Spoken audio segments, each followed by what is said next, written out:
Okay, we're going to do Chapter 3, Section 1 and 2, Notes and Review Questions. So the first thing we need to know is in Section 1, we're going to talk about the parts of an atom and where everything is located. There are three kinds of particles: the protons, neutrons, and the electrons. Inside the nucleus are the protons and the neutrons. The protons have a positive charge and the neutrons have no charge. The neutrons are kind of a buffer between the protons as they all bounce off of each other. Outside of the nucleus in energy levels are the electrons. They have the negative charge. Now you have to remember an atom is neutral, meaning they're the same number of protons as electrons. Inside the periodic table, you're going to see a box and every symbol will be there along with the name, the atomic number, which is the number of protons. So that's where you get the atomic number. It's from the number of protons. And that every atom of a particular element contains the same number of protons. That's how you make that element. The atomic mass has the label AMU, and whenever we talk atomic mass, you must have that label with it. It's the mass of one proton or neutron. The atomic mass, you add up all the protons and the neutrons to get that total atomic mass unit. The number of protons never changes. Remember, that's what makes each element. But the number of neutrons can change, which gives us our isotopes. When we look at the atomic mass, we're talking the average atomic mass, taking into account all of those different isotopes. Electrons are in a cloud. They're moving all over the place and you can't tell where they are. There's a special group for the electrons in the outermost energy level, and they are called the valence electrons. Those are the only electrons that are transferred or shared during bonding. Bonding happens anytime you create a new compound or you break something apart to their separate compounds. The mass of the atom is in the nucleus because that's where the protons and neutrons are. The volume is outside because it's the amount of space the electrons have to travel through. We use a Lewis dot to help us identify the number of valence electrons, and it's anywhere from 1 to 8.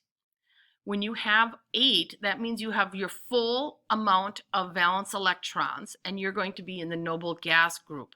That's the goal of every element, of every atom, is to either get to 8 or get to 0 in their outermost energy level, because that's the most stable, 8 or 0.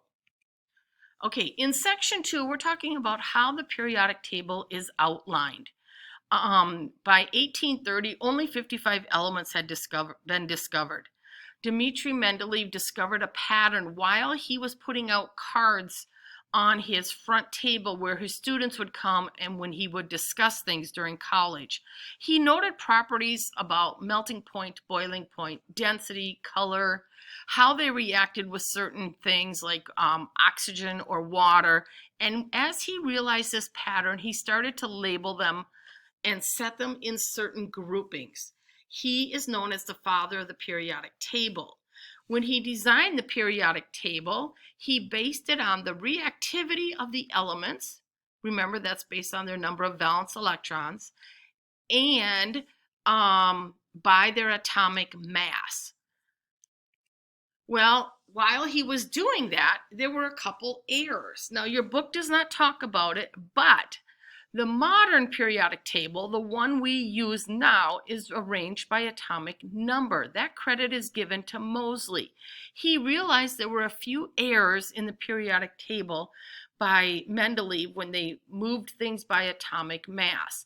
So he rearranged those few spaces where things were incorrect, and they based it totally on the reactivity of the elements and their atomic number.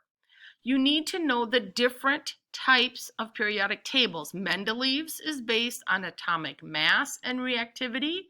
Moseley is based on atomic number and reactivity.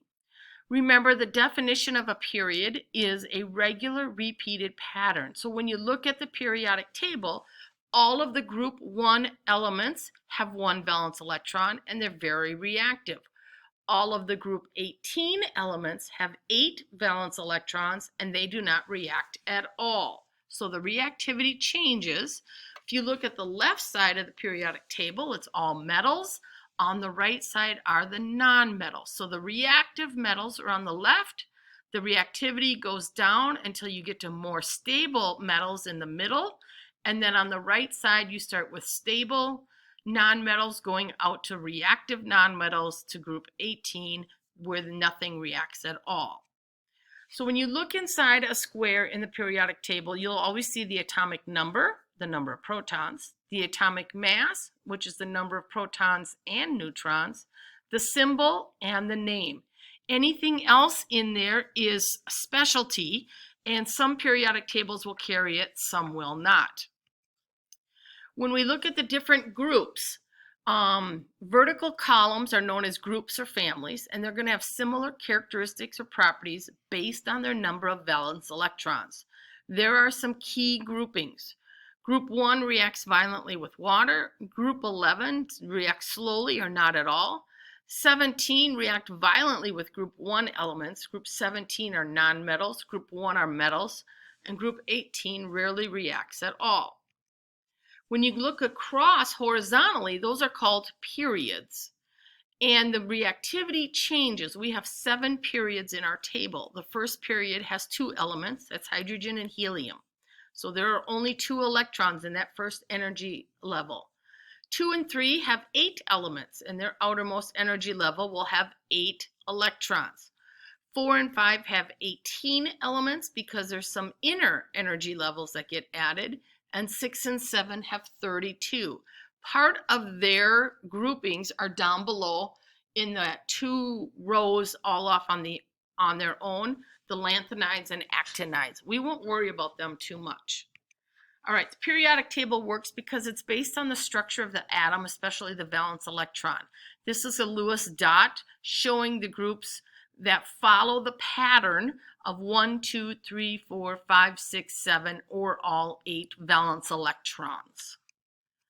The chapter 1 review questions. The 3 parts of an atom: protons, neutrons inside, electrons outside.